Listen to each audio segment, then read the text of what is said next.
ये एक ऐतिहासिक फिल्म है जिसका नाम है Mongol the rise of Genghis Khan. Video शुरू करने से पहले आपसे रिक्वेस्ट है कि अगर आपने हमारे चैनल को सब्सक्राइब नहीं किया है तो इसे सब्सक्राइब कर ले और बेल आइकन को भी दबा दे ताकि हमारी आने वाली लेटेस्ट वीडियोस आपको मिलती रहे। फिल्म की कहानी सन 1192 की बताई गई है। तब उत्तर पश्चिमी चीनी प्रांतों को तंगुत राजवंश के नाम से जाना जाता था और उसी नाम से उनका साम्राज्य भी था। वहाँ कई मंगोलियाई कबीले रहते थे जिनका नेतृत्व उनके अपने अपने कबीलों के सरदार करते थे, जिन्हें खान कहा जाता था। कबीलों के बीच बढ़ती दुश्मनी, उनके भीतर सत्ता की भूख, आपसी मतभेद, लड़ाइयाँ और मौतें हुई। मंगोलों की दुनिया में कोई नियम नहीं था और लोगों का नेतृत्व करने और उन्हें एकजुट करने के लिए उन्हें एक शक्तिशाली खान की सख्त जरूरत थी। ये सुगाई पश्चिम में बसे एक छोटे से कबीले का खान था। फिल्म की शुरुआत में वो अपने आदमियों और 9 साल के बेटे तेमुजिन के साथ उसके लिए पत्नी की तलाश में यात्रा कर रहा होता है। रात में वो एक दोस्त के कबीले में आराम करने के लिए रुकते हैं। तेमुजिन अपने घोड़े की देखभाल कर रहा होता है जब बोर्टे नाम की एक लड़की उसके पास आती है और उससे उसका नाम पूछती है। तेमुजिन अपना परिचय देता है और उसे यात्रा का उद्देश्य बताता है। ये पता लगने पर कि वो एक दुल्हन की तलाश में है, बोर्टे आत्मविश्वास से उसे कहती है कि फिर तो तुम्हें मुझसे शादी करनी चाहिए। तेमुजिन के पिता राजनीति के लिए एक मजबूत कबीले की दुल्हन को घर लाना चाहते हैं, लेकिन अपने बेटे के बार बार अनुरोध करने पर वो उसे मित्र के कबीले से किसी को चुनने की अनुमति देता है।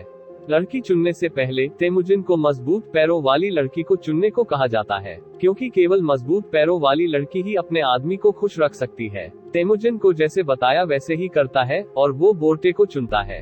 उनकी शादी तो हो जाती है, लेकिन वो लोग 5 साल बाद ही साथ रह सकते हैं। जाने से पहले तेमुजिन जल्द ही लौटने का वादा करता है और बोर्टे को उसे याद रखने के लिए उपहार के रूप में एक हार देता है। अपने गांव वापस जाते समय ये सुगाई और उसके साथी एक सराय के पास आराम करते हैं। वो सतर्क रहते हैं क्योंकि कुछ ही गज की दूरी पर एक दुश्मन कबीले का सरदार अपने आदमियों के साथ बैठा होता है। अचानक दुश्मन कबीले का खान शांति के संकेत के रूप में अपने आदमी को एक कटोरी दूध के साथ भेजता है। बदले में ये सुगाई भी एक कटोरी जूस वापस भेजता है। ये सुगाई के साथी उसे सुझाव देते हैं कि वो पहले उसी आदमी को दूध पीने दे, क्योंकि वो अपने शत्रुओं पर भरोसा नहीं कर सकते।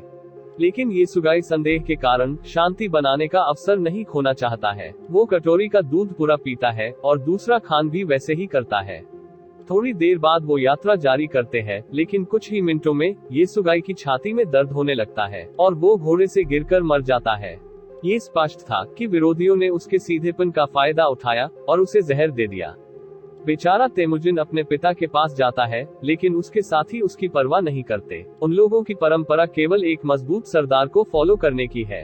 अब जबकि उनका सरदार मर चुका है, उनकी मुख्य चिंता का विषय एक नया खान खोजने की है, न कि पुराने खान की मौत का बदला लेने की।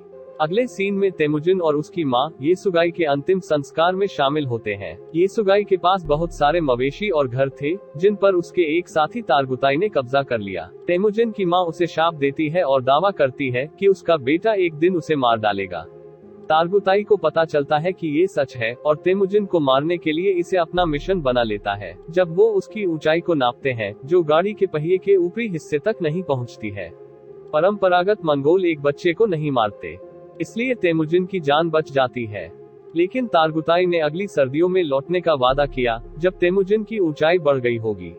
जब सर्दियां आती है तो तेमुजिन के पास छिपने के लिए कोई जगह नहीं होती है। वो याद करता है कि उसके पिता ने उसे भगवान तेंगरी के बारे में बताया था, जो जरूरत के समय उसकी मदद करेंगे।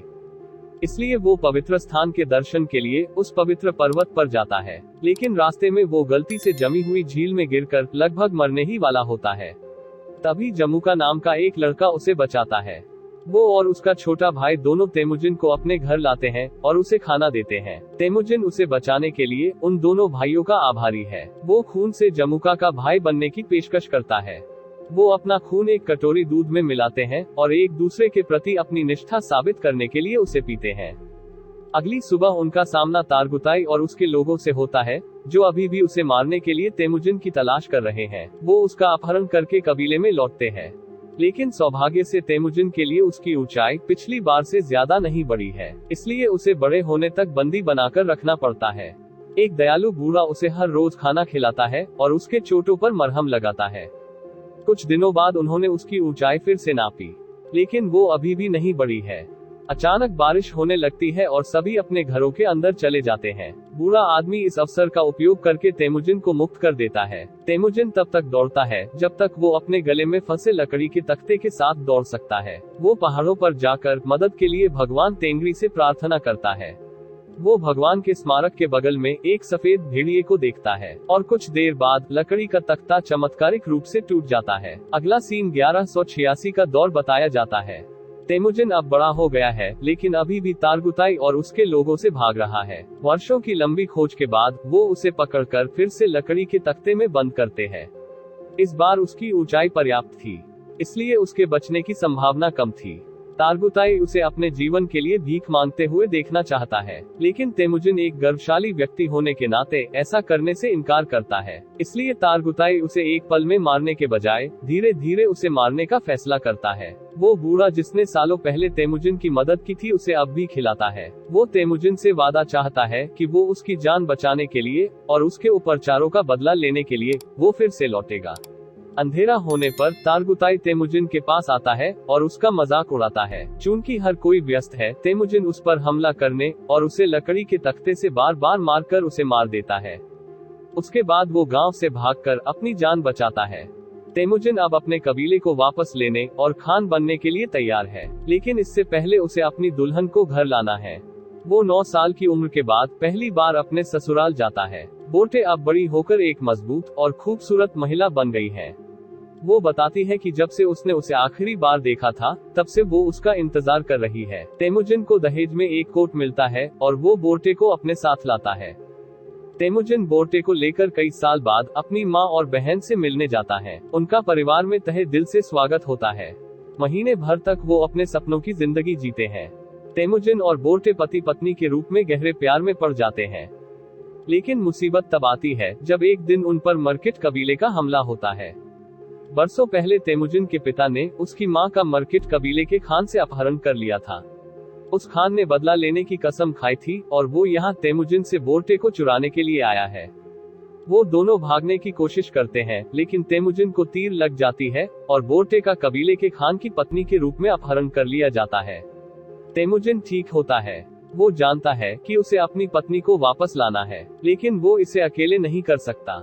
इसलिए वो अपने रक्त भाई जमुका के पास जाता है।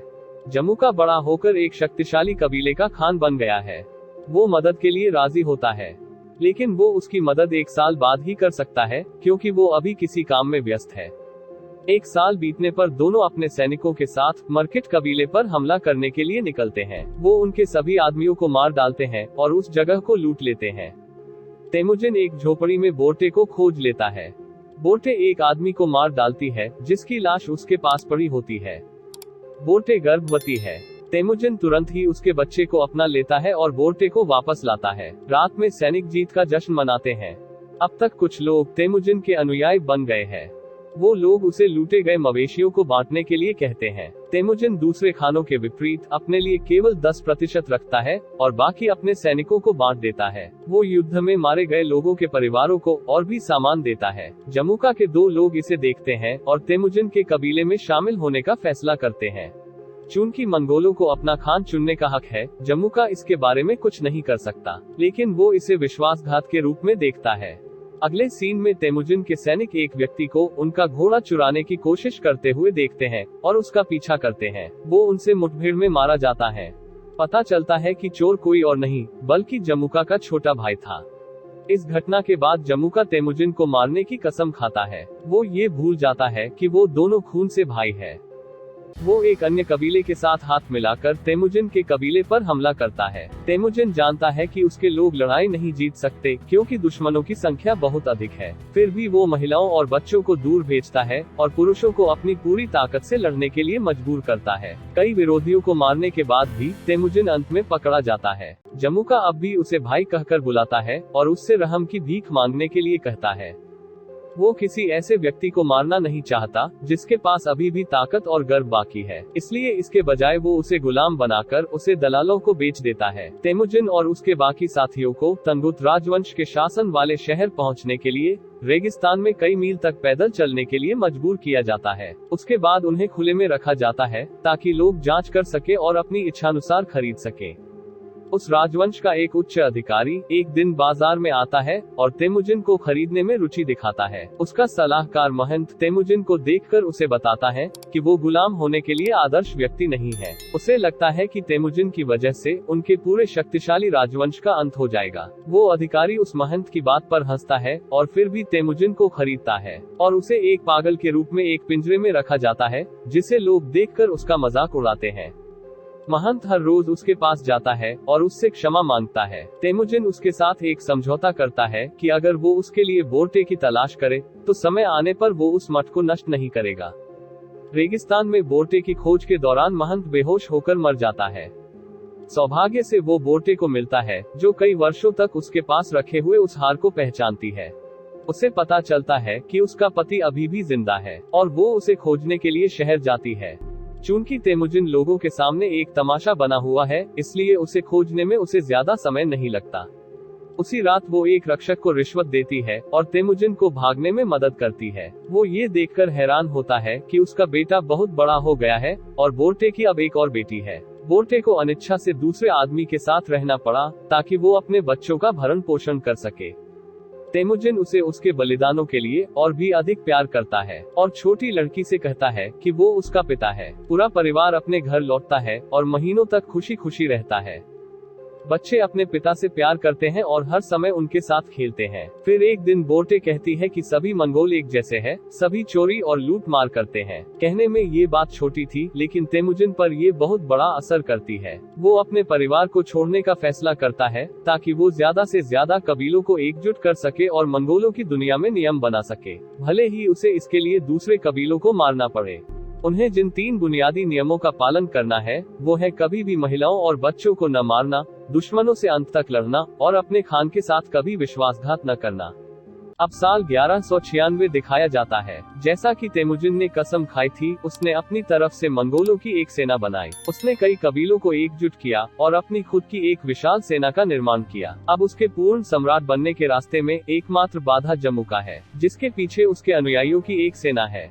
अंतिम लड़ाई के लिए दोनों भाई अपने सैनिकों के साथ युद्ध के मैदान में खड़े हैं। युद्ध शुरू होता है और जमुका जल्द ही अपना पहला गुट लड़ने के लिए भेजता है। तेमुजिन ने पूरे युद्ध की योजना बनाई है, जबकि जमुका की जल्दबाजी के कारण उसके कई लोग मारे जाते हैं। घंटों की लंबी और कड़ी लड़ाई के बाद तेमुजिन जीत जाता है और जमुका सहित बचे हुए दुश्मन सैनिकों को पकड़ लिया जाता है। सैनिकों को मारने के बजाय तेमुजिन के अनुयायियों के रूप में लिया जाता है। ये जीवन दान उन्हें अपने नए खान के प्रति आभारी और वफादार बनाता है। वो बूढ़ा जिसने कभी उसे भागने में मदद की थी, उसे कबीले का सलाहकार बनाया जाता है। अब जमुका का निर्णय करने के लिए केवल एक ही काम बचा है। दोनों भाई एक दूसरे के साथ बैठकर बातें करते हैं कि वो जीवन में कितनी दूर आ गए हैं। जमुका गर्व से कहता है कि अगर वो अभी तेमुजिन की जगह होता तो वो अपने दुश्मन को मार डालता। ये साबित करता है कि वो और तेमुजिन एक जैसे नहीं हैं, क्योंकि तेमुजिन उसे भागने की अनुमति देता है। उसके भाई के सम्मान में और सेना बनाने के लिए उसने जो ऊधम मचाई थी, इसके लिए तेमुजिन उसे माफ कर देता है और उसे जाने देता है। फिर बोर्टे अपने दोनों बच्चों के साथ तेमुजिन से मिलती है और उसके साथ रहती है।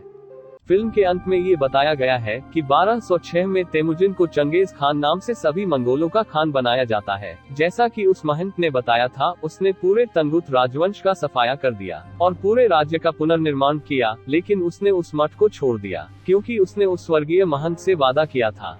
आगे चलकर वो संपूर्ण मंगोल साम्राज्य का संस्थापक बन गया, जो इतिहास का सबसे बड़ा साम्राज्य था।